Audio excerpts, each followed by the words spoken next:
Hello, story lovers. Welcome back to my channel, Possessive Husband, Innocent Wife, Part 110.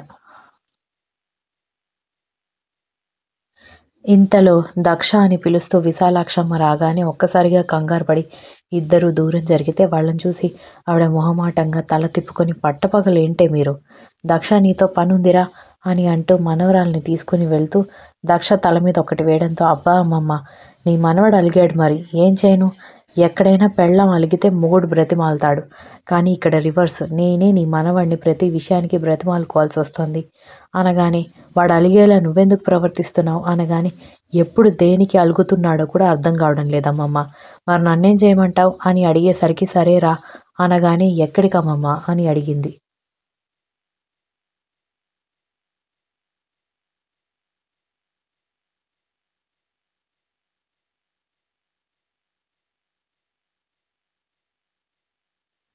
Dhatri జడ వేసుకోకుండా అలాగే కూర్చుంది. దానికి కొంచెం జడ వెయ్యి, అలాగే వచ్చిన వాళ్ళందరికీ కాఫీ పెట్టి ఇవ్వమ్మా అనగానే, సరే అమ్మమ్మ అని అంటూ వెళ్ళి దాత్రికి జడ వేసి, జడ వేసుకోవడం కూడా రాదానే నీకు అని అడిగేసరికి, ఎక్కడ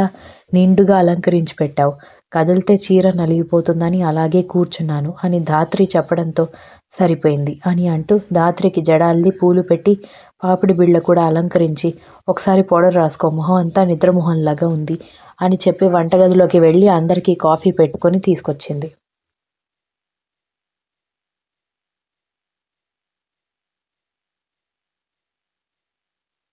మీ మనవరాలు చాలా పనిమంతురాలలాగా ఉంది, ప్రతి పని చిటికలో చేసేస్తోంది అని అందులో బంధువుల్లో కొంతమంది అనేసరికి, అవును, మా మనవరాలు చాలా బుద్ధిమంతురాలు, పనిమంతురాలు, పని తప్పించుకోదు అని చెబుతున్న విశాలాక్షమ్మ మాటలు వింటూ, గొప్ప త్యాగమూర్తి కూడా అని అంటూ కర్ణ కిందకి రావడంతో దక్ష చిరుకోపంగా అతని వైపు చూస్తే, అదేంట్రా అలా అన్నావు, ఇంతకీ ఏం త్యాగం చేసిందేంటి నీ పెళ్ళాం అని అడిగారు వాళ్ళందరూ నవ్వుతూ.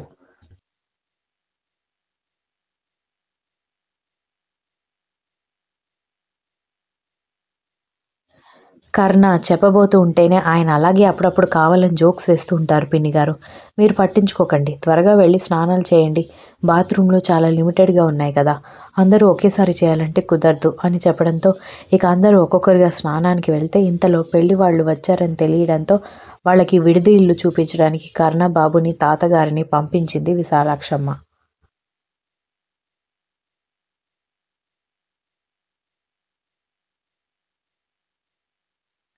నమస్తే తాతగారు అంటూ తాతగారు కాళ్ళకి నమస్కారం చేసి కర్ణ కాళ్ళు కూడా పట్టుకోవడానికి ట్రై చేస్తున్న వరుణ్ భుజాలు పట్టుకొని లేపి, చాలు చాలు, ఫార్మాలిటీస్ చాలు అని చెప్పడంతో వరుణ్ మూతి ముడుచుకుంటే కర్ణ నవ్వుతూ, అదే మీరు ఉండాల్సిన విడిదిల్లు,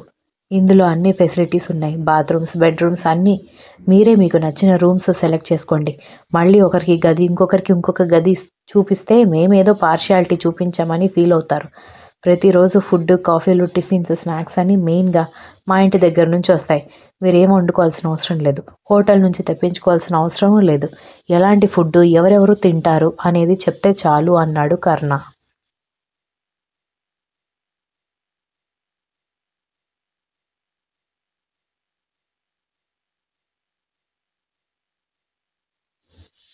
వరుణ్ చెప్పడానికి ఇబ్బంది పడుతూ ఉండేసరికి, ఏంట్రా ఎందుకంత ఇబ్బంది పడుతున్నామని అడిగేసరికి, మీరు ఈ పనులన్నీ చేయకండి అన్నయ్య, అంత పెద్ద అద్దాల మేడ లాంటి ఆఫీస్లో కూర్చుని అందరికీ ఆర్డర్స్ వేసే మీరు ఇలా వచ్చి నాకు మర్యాద చేయడం నాకు ఏదోలా ఉంది, నాకు నచ్చడం లేదు, ఇంకెవరినైనా పని వాళ్ళని పెట్టండి, మీరు తాతగారు మాత్రం ఇలాంటి పనులకి రాకండి అనగానే కర్ణ వరుణ్ మాటలకి నవ్వుతూ, అద్దాల మేడలో కూర్చునే వాడినైనా ఆడపిల్ల వాళ్ళం కాబట్టి తప్పదు అని అన్నాడు నవ్వుతూ.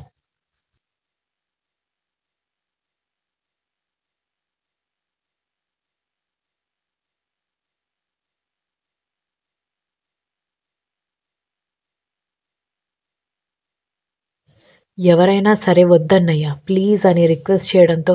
సరేలే, నెక్స్ట్ టైం నుంచి ఇంకా ఎవరైనా పంపించడానికి ట్రై చేస్తాను అని చెప్పిన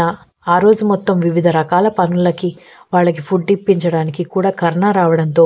వరుణ్కి కోపం వచ్చి వెంటనే బామ్మగారికి ఫోన్ చేసి, నేను దాత్రిని పెళ్లి చేసుకోవాలా వద్దా బామ్మ అని అడిగేసరికి, ఏంట్రా మళ్ళీ మీ అత్త ఏమైనా అందా అక్కడికి వచ్చి అని అడగడంతో, వచ్చింది మా అత్త కాదు అన్నయ్య అనగానే, వాడొస్తే సమస్య ఏంట్రా అని అంది విశాలాక్షమ్మ. అద్దాల మేడలో రాజులాగా కూర్చుని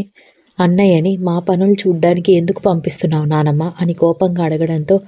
ఆడపిల్ల వాళ్ళం కదరా మరి మీకు మర్యాదలు చేయాలి కదా అలాంటప్పుడు ఇంట్లో మగపిల్లాడు వాడే అయినప్పుడు వాడే రావాలి కదా అని చెప్పగానే లేదు నేను ఒప్పుకోను అన్నయ్య ఇలాంటి పనులు చేయడం నాకు ఇష్టం లేదు అనగానే అది కాదురా అసలు నీ సమస్య ఏంటి అని అడుగుతుంటే అన్నయ్య వచ్చి మా పనులు చూసుకోవడమే మా సమస్య ఏదో పనివాడిలాగా నాకు అది నచ్చడం లేదు అన్నయ్యకి ఎప్పుడు గౌరవం దక్కాల్సిందే అనగానే ఇప్పుడు మీకు మర్యాదలు చేసినంత మాత్రాన మీ అన్నయ్య కిరీటం పడిపోతుందని ఎవరు చెప్పారు నీకు అని విశాలాక్షమ్మ వెటకారంగా అడిగితే ప్రత్యేకంగా కిరీటం పడిపోవాల్సిన అవసరం లేదు నేను అలాగే ఫీల్ అవుతున్నాను రేపటి నుంచి అన్నయ్య తాతగారు వచ్చారనుకో బాగోదు చెప్తున్నా అని ఫోన్ పెట్టేయడంతో వీడు వాడికి మించిన మెటలోళ్ళలాగా ఉన్నాడని అనుకుంటూ తల పట్టుకుంది విశాలాక్షమ్మ.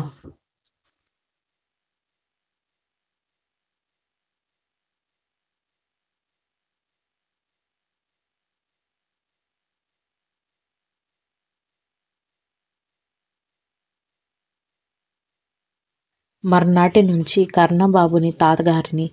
పంపించకుండా పనివాళ్ల చేత మర్యాదలు చేయించడంతో వరుణ్ కొంచెం సాటిస్ఫై అయినా అదేదో అగౌరవపరిచినట్టు మొదటి రోజు వచ్చి మళ్ళీ కనపడలేదు అన్నట్టుగా వరుణ్ ఫ్యామిలీ ఫీల్ అయ్యారు. చూస్తుండగానే 5 రోజులు పూర్తయిపోయాయి. అటు వరుణ్ ఇటు ధాత్రి ఇద్దరు 5 రోజుల నుంచి మంగళ స్నానాలు చేస్తూ ఉండడంతో జలుబులు చేసి తుమ్ములు పట్టుకోవడంతో నీరసంగా కర్చీఫ్లు చేతిలో పట్టుకుని కూర్చున్న వాళ్ళని బాధగా చూసి అటు విడిదింటికి ఒక డాక్టర్ని పంపించండి, అలాగే ధాత్రిని చూడ్డానికి కూడా ఒక డాక్టర్ని పిలిపించండి అని దక్ష కర్ణబాబుకి చెప్పడంతో సరే అన్నాడు.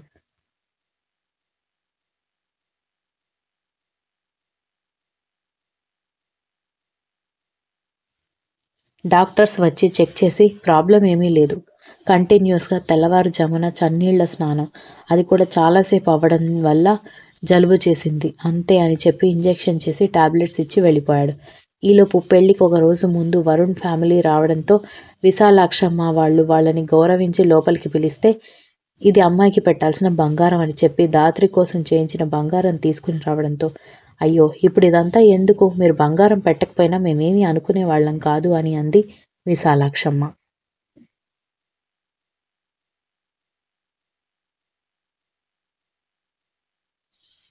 సత్యవతి కోపంగా చూస్తూ అమ్మా నీకు అవసరం లేదేమో, నాకు నా కూతురికి అవసరమే,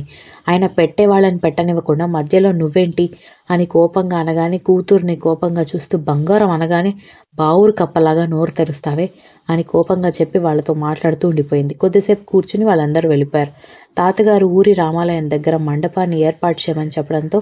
పందిరి ఎలా వేశారో చూడ్డానికి వెళ్ళి చాలా పెద్ద పందిరి వేయడంతో సంతృప్తిగా తలాడించి ఒక 5,000 మంది వరకు బంధువులు వస్తారు. 5,000 మందికి సరిపోయేలా కుర్చీలు కావాలి, భోజనం అందరికీ సరిపోవాలి, మిగిలితే ఊరి వాళ్ళు కూడా ఉంటారు కాబట్టి ప్రాబ్లం లేదు, కానీ ఎవరికి ఫుడ్ మాత్రం తక్కువ పడకూడదు అని చెప్పాడు.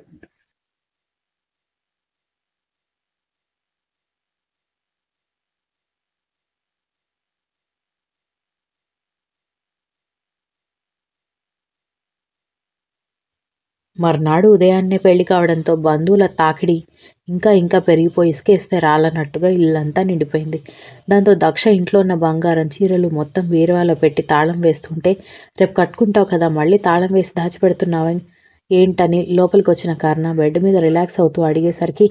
ఇంతమంది ఉన్నారు, అందులో ఎవరు మంచి వాళ్ళో తెలియదు, ఎవరు దొంగలో తెలియదు. దాత్రి బంగారంతో పాటు నా బంగారం, అత్తయ్య బంగారం, బామ్మగారి బంగారం కూడా ఉంది. పోయిందనుకోండి లేనిపోని గోల ఎందుకు, అందుకే దాచిపెడుతున్నాను అని అంది.